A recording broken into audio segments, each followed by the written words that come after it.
Hello students, I am Mukesh Kumar Sharma from CCA School. Welcome in CCA online study platform. Today we are going to study present continuous tense. Previous video में मैंने आपको present simple tense के structure plus इसकी adverb और इस correct form of the verb fill करना बता दिया था। आज के इस वीडियो में हम प्रेजेंट कॉन्टिन्यूस टेंस को स्टार्ट कर रहे हैं। तो सबसे पहले हम ये देखेंगे कि प्रेजेंट कॉन्टिन्यूस टेंस का जो मीन्स है वो क्या है। प्रेजेंट कॉन्टिन्यूस टेंस का पहले मीन्स देखेंगे। प्रेजेंट कॉन्टिन्यूस टेंस के अंदर प्रेजेंट टाइम में किसी कार्य का जारी रहना पाया जाता है, यानी कि वर्तमान समय में प्रेजेंट टाइम में कोई जो वर्क है वो प्रोग्रेस पर है, कार्य चल रहा है, निरंतर हो रहा है। तो इस टेंस में वर्तमान समय में यानी प्रेजेंट टाइम में कार्य का जारी रहना प्रकट होता है, यानी कार्य चल रहा होता है कंटिन्यूसली, पर यह पता नहीं चलता है कि कार्य कब शुरू हुआ। यानी कि पास्ट में कोई कार्य स्टार्ट हुआ, वो पास्ट में शुरू हुआ था और प्रेजेंट टाइम में भी वो जारी है, और वह कार्य वह वर्क फ्यूचर में कब तक चलेगा इसके बारे में हमें कोई पता नहीं रहता है।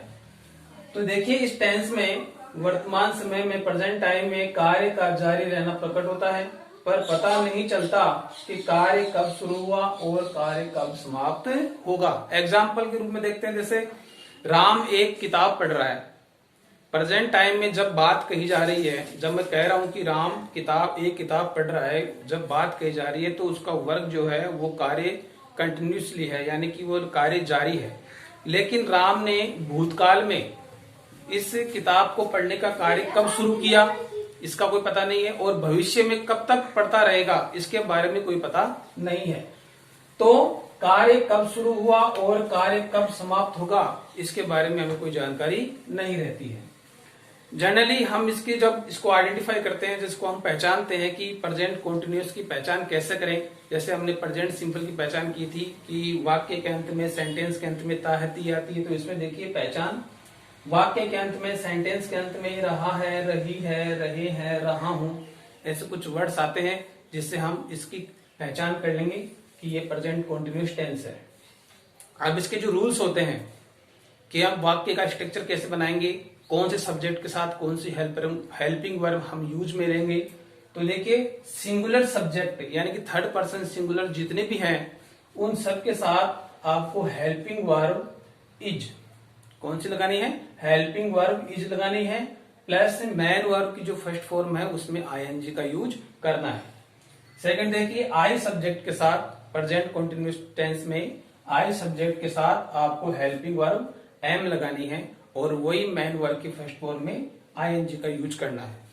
थर्ड देखिए प्लूरल सब्जेक्ट जो हमारे हैं जितने भी, उन सभी के साथ आपको हेल्पिंग वर्ब आर लगानी है, और वही मैन वर्ब की फर्स्ट फॉर्म में आईएनजी का यूज करना है। तो ये तीन इसके नियम है, रूल है कि सिंगुलर सब्जेक्ट के साथ हेल्पिंग वर्ब इज लगाइए, आई सब्जेक्ट के साथ हेल्पिंग वर्ब एम लगाइए, और प्लूरल सब्जेक्ट के साथ हेल्पिंग वर्ब आर का यूज कीजिए, और मैन वर्ब की फर्स्ट फॉर्म में आपको आईएनजी का यूज करना है। तो स्ट्रक्चर जो बनेगा सिंपल सेंटेंस बनाने का वो होगा subject plus is am are plus main verb की first form plus ING plus object plus adjective. तो सबसे पहला एग्जांपल देखिए, हम एक कहानी लिख रहे हैं। ये हमारा एक सेंटेंस है, तो इसमें आपने आइडेंटिफाई किया इसमें रहा है, रही, आ रही है, तो इसको हम बिल्कुल आसानी से इजी वे के अंदर बनाएंगे। सबसे पहले आपको सब्जेक्ट रखना है, तो हम इसके लिए आपने रखा वी, प्लूरल सब्जेक्ट है, तो इन तीनों में से आप हेल्पिंग वर्ब कौन सी लगाएंगे, आर, तो आपने आर का यूज किया। उसके बाद में मैन वर्ब की फर्स्ट फॉर्म लिखना, और लिखने की जो स्पेलिंग होती है वो होती है राइट, तो राइट के अंदर आपको यूज करना है आईएनजी का, तो राइट में आपने यूज किया आईएनजी, तो क्या हो गया, राइटिंग ए स्टोरी।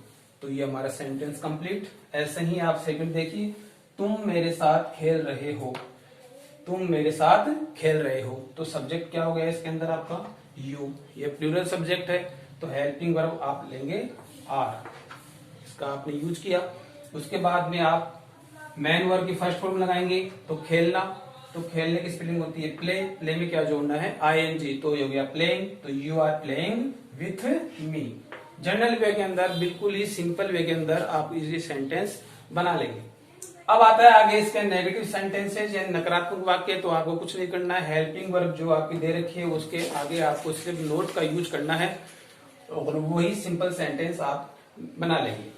मैं एक खिलौना नहीं बना रहा हूं, तो आप देखिए इसके अंदर नहीं आ रहा है, तो ये नेगेटिव सेंटेंस हो गया। इसी स्ट्रक्चर के अनुसार बनाइए, सबसे पहले सब्जेक्ट लगाइए, तो आ गया आपका आई।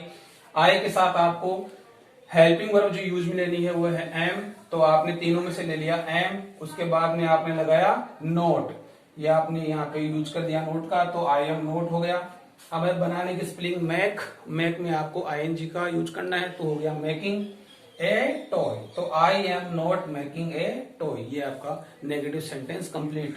ऐसे ही आप सेकंड देखिए, वह यहाँ नहीं खेल रहा है, तो वह थर्ड पर्सन सिंगुलर है, तो आप लगाएंगे ही थर्ड पर्सन सिंगुलर, तो हेल्पिंग वर्ब क्या काम में लेंगे इज, तो ये आ गया इज। उसके बाद में आपको लगाना है नोट, उसके बाद में प्ले प्लस आईएनजी क्या हो गया प्लेइंग, और यहाँ की स्पेलिंग हियर, तो he is not playing here. तो simple sentence plus negative sentence. अब देखते हैं हम इसके इंट्रोगेटिव सेंटेंस कैसे बनते हैं। तो देखो प्रेजेंट कंटिन्यूअस टेंस का जो इंट्रोगेटिव सेंटेंस बनाने का जो फॉर्मूला है वो देखिए, इज एम आर यानी कि हेल्पिंग वर्ब को हमें पहले यूज लेना है सब्जेक्ट के पहले, तो is am are plus subject plus main verb की first form plus ING plus object और क्वेश्चन मार्क। तो पहला एग्जांपल, क्या हम गृह कार्य कर रहे हैं, तो इसमें देखिए जो स्टार्टिंग हो रही है वो क्या से हो रही है, तो इंटरोगेटिव सेंटेंस में हम सब्जेक्ट को आइडेंटिफाई करेंगे कि सब्जेक्ट कौन सा है। तो देखिए यहाँ पे आ रहा है हम, यह है प्लूरल सब्जेक्ट, तो प्लूरल सब्जेक्ट के लिए हेल्पिंग वर्ब आपको यूज में लेनी है आर, तो स्टार्टिंग हो गई आर से। उसके बाद में सब्जेक्ट रखना है, तो हम सब्जेक्ट हैं तो आ गया वी, आपने हेल्पिंग वर्ब के बाद में रखा वी, तो आर वी। उसके बाद में मेन वर्ब की फर्स्ट फॉर्म आपको यूज लेनी है करना, तो डू प्लस आईएनजी क्या हो गया डूइंग, ये हो गया डूइंग, और होम वर्क। तो सेंटेंस कंप्लीट हुआ, are we doing homework question mark. Second देखिए, क्या सीमा गाना गा रही है, तो इसमें सब्जेक्ट है सीमा, थर्ड पर्सन सिंगुलर है, तो थर्ड पर्सन सिंगुलर के साथ आपको हेल्पिंग वर्ब यूज में लेनी है इज, तो आपने लगाया इज। उसके बाद में सब्जेक्ट में आप रखेंगे सीमा, तो आ गया सीमा। उसके बाद में गाना, गाने की जो वर्ब है वो होती है, जो उसकी स्पेलिंग होती है वो होती है सिंग, और सिंग में आपको जोड़ना है आईएनजी, तो क्या हो गया सिंगिंग ए सॉन्ग, तो is Seema singing a song question mark. Third देखिए, क्या अध्यापक मुझे पढ़ा रहा है, तो इसमें आपका जो सब्जेक्ट है वो अध्यापक, थर्ड पर्सन सिंगुलर इसमें, तो आपको हेल्पिंग वर्ब यूज में लेनी है इज, तो आ गया इज। द टीचर, पढ़ाने की स्पेलिंग टीच प्लस आईएनजी क्या हो गया टीचिंग मी, तो is the teacher teaching me question mark. तो इस तरीके से हम इंट्रोगेटिव सेंटेंस को बना लेंगे। उसके बाद में आता है इंट्रोगेटिव नेगेटिव यानी प्रश्नवाचक नकारात्मक। उसमें देखिए आपको सिर्फ सब्जेक्ट के बाद में नोट लगाना है, बाकी स्ट्रक्चर सेम रहेगा इंट्रोगेटिव सेंटेंस के जैसा। तो पहला एग्जांपल देखिए, क्या तुम यहाँ नहीं पढ़ रहे हो, इसमें आ गया नहीं, आपको सब्जेक्ट पहचानना है तुम, तो ये प्लूरल सब्जेक्ट है, तो आपकी हेल्पिंग वर्ब आ गई आर, तो इज एम आर में से आपने लगाया आर। उसके बाद में लगाना है सब्जेक्ट, तो तुम की स्पेलिंग क्या होती है यू, प्लूरल सब्जेक्ट है तो आर यू। उसके बाद में लगाना है नॉट, तो are you not reading here question mark. Second देखिए, क्या हम राम के साथ नहीं खेल रहे हैं, तो इसमें सब्जेक्ट है आपका हम यानी प्लूरल सब्जेक्ट है, तो हेल्पिंग वर्ब आपको काम में लेनी है आर। उसके बाद में सब्जेक्ट आ गया आपका वी, तो आर वी। उसके बाद में लगाना है नॉट, तो are we not playing with Ram. इस तरीके से आप इंट्रोगेटिव सेंटेंस बना लेंगे। उसके बाद में नंबर 5 आता है आपका WH वर्ड, जो आपको मैंने प्रेजेंट सिंपल में भी बताया था कि WH वर्ड हमारे जो what, where, when, how many, इस तरीके से जो WH वर्ड होते हैं वो सेंटेंस के बीच में आते हैं, इसको हमें पहचानना होता है। और इसका जो स्ट्रक्चर है वो है WH वर्ड आपको शुरू में रखना है हेल्पिंग वर्ब के पहले, तो WH word plus EJMR plus subject plus main verb की first form ING plus object. तो पहला एग्जांपल देखिए, तुम यहाँ क्या कर रहे हो, इसके अंदर जो आपका WH वर्ड है वो है क्या, तो सबसे पहले हमें इसको रखना है, तो क्या की स्पेलिंग क्या हो गई, वॉट। स्ट्रक्चर के अनुसार देखिए WH वर्ड पहले रखना है तो वॉट हो गया। उसके बाद में आपको सब्जेक्ट पहचानना है तो क्या है, तुम, तो हेल्पिंग वर्ब आप क्या लगाएंगे, आर, तो वॉट आर है। उसके बाद में सब्जेक्ट रखिए तो तुम, तो आपने रखा यू, और फिर आपको रखनी है वर्ब, मेन वर्ब की फर्स्ट फॉर्म करना तो डू प्लस आईएनजी क्या हो गया, डूइंग, और यहाँ के लिए आप क्या लगाओगे, हियर, तो what are you doing here, question mark. Next देखिए, वह क्यों रो रहा है। इसके अंदर आपका जो WH वर्ड है वो है क्यों, तो क्यों के लिए आप क्या लिखते हैं, वाही, तो ये आपका WH वर्ड हो गया, तो आपने रखा वाही। उसके बाद में वह थर्ड पर्सन सिंगुलर है, तो इसके लिए हमें यूज में लेने हैं हेल्पिंग वर्ब इज, तो वाही इज। उसके बाद में सब्जेक्ट रखिए ही, तो वाही इज ही, रोने की स्पेलिंग वीप, और उसमें क्या जोड़ना है, आईएनजी, तो वीपिंग हो गया, तो why is he weeping, question mark. तो इस तरीके से प्रेजेंट कॉन्टिन्यूअस के जो 5 जो स्ट्रक्चर थे, 5 जो फॉर्मूलेस थे, वो मैंने आपको कंप्लीट करवाए हैं। इसके बाद में नेक्स्ट वीडियो में हम इसकी correct form of the verb fill करेंगे, इसकी कौन कौन सी एडवर्ब होती है, और ये स्ट्रक्चर जो है आपको लर्न करने हैं अच्छे से। उसके बाद में ही हम इसकी करेक्ट फॉर्म फिल करना सीखेंगे, कौन कौन सी एडवर्ब होती है वो नेक्स्ट वीडियो में आपको मैं बताऊंगा। तो आप अच्छे से प्रैक्टिस करें और इन स्ट्रक्चर को जो है आप याद करें। Thank you.